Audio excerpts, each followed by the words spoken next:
Radio Cardiff. 98.7 FM. Hey, I'm Morgan Richards from Radio Cardiff, and I'm very pleased to say that I'm joined live on the phone in the studio now by a man who's become one of sports entertainment's rising stars. It's, of course, WWE's Apollo Crews. How's it going, guys? Hi, Apollo. How's it going? Good. How about yourself? Not too bad, thanks. Pleasure to talk to you. Good. So, Apollo, 2016 has been a pretty important year for yourself, making your main roster debut from NXT the night after WrestleMania and being a prime superstar on SmackDown Live now since the brand split. Looking at everything, what's your thoughts on the shakeup so far, and how did that really transaction to the main roster come about? Well, I remember we did NXT Takeover Dallas, and that day I was the day I got caught up. And I had no clue it was coming. You know, I got pulled aside and by Canyon and by Matt Bloom, who's the head coach at the Performance Center, and he said that Triple H wanted to talk to me. So I was like, oh man, you know, I'm not sure what this could be about.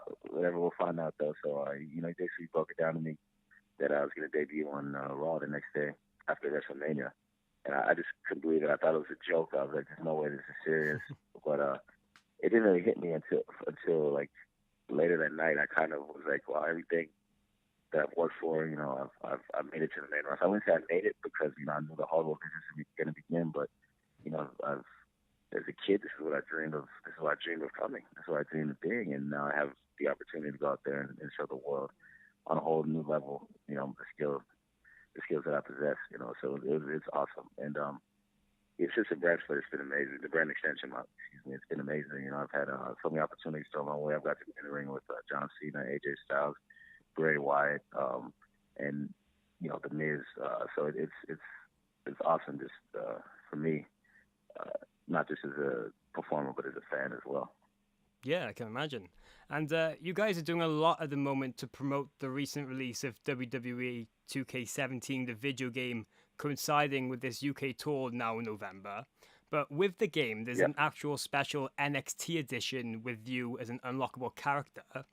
In a way, does that somewhat make you proud of the time and impact you made in NXT before getting called up to the main roster this year and really show just how far you've come? Oh, yeah, for sure. And the thing is, I did also still feel like I had a lot to accomplish in NXT. Of course, I wanted to, you know, be the champion down there. But the fact that I was, you know, an unlockable character in the NXT edition is amazing to me. You know, our roster is huge. It's humongous, you know. So, like, for me to be a part of that is just awesome. You know, things like that happen, and those are things that when I was a kid, I never would have thought those kind of things would happen, you know, and then it starts happening, you're like, wow, man, these are like the things that I've dreamt of as a child. You know, I used to play these video games growing up, and now I'm in one. I mean, it's just unexplainable. My words can't even explain how awesome, how amazing, how humbled I am to be a part of that. Yeah, and I've watched your career ever since you came through in NXT, and one thing that's stuck with me is you've always paid homage and tribute to how much the late Dusty Rhodes helped you and rejuvenated your career since arriving at WWE. Just how much of an inspiration was it working with the American Dream on a daily basis? It was the coolest thing ever. There's no human being like, you know, there's no human being, no one on this planet like Dusty. You know, he really helped. He really loved the name Apollo. I think that's one of the main reasons I was able to get it, which was actually a choice that I presented to him that I liked. So, I mean, it's one of those things that you just wish, you know, someone take it too soon. You just wish that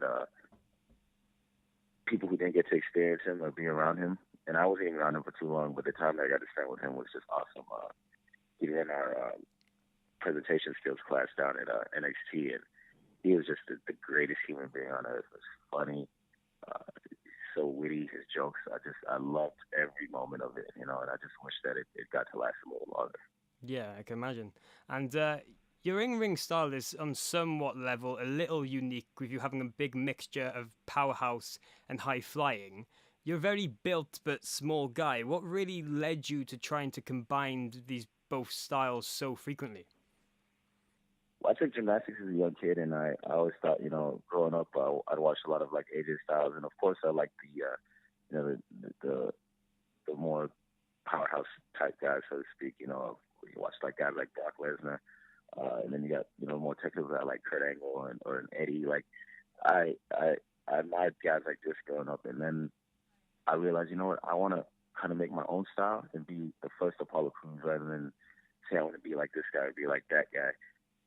So I wanted to bring my gymnastics and my athletic background in, mixed with, I'm just a guy who loves being in the gym, mixed with stuff like that. So I want to make a unique style that nobody has, because I think being different is an amazing thing. I want to stand out and be the only person who can do certain things. I think that's, the best way to stand out is being different. So, I think it came down to me just wanting to create something, be the first person to be a certain way, and have other people say I want to be like Apollo Crews rather than me saying I want to be like this person. You know what I mean? So it was a combination of a lot of different guys that I idolized, mixed with some of the things that I could bring in. Okay. And Apollo, with all that now, of course, on this UK tour in November, you're going to be trying to impress even more with the bosses of SmackDown Live to get some even more big opportunities as you've already had. But what else can we really expect from you now in the near future? What's your really next kind of milestone trying to achieve? I think for me, gold, is the next thing. I feel like it's getting near to that time, if not that time already. I think I need some gold. That's the reason like I said before, the reason I came to WWE. I want to be champion. I want to have that Hall of Fame career. So it's definitely just the beginning for me. 6 months is a very short time, and I have a long career to go. But I think it's time for me to get some gold around my waist. Okay, well, fantastic. Well, great to talk to you, Apollo, and looking forward to seeing you now in the UK on the November tour. Definitely, I appreciate it. It's good to talk to you as well.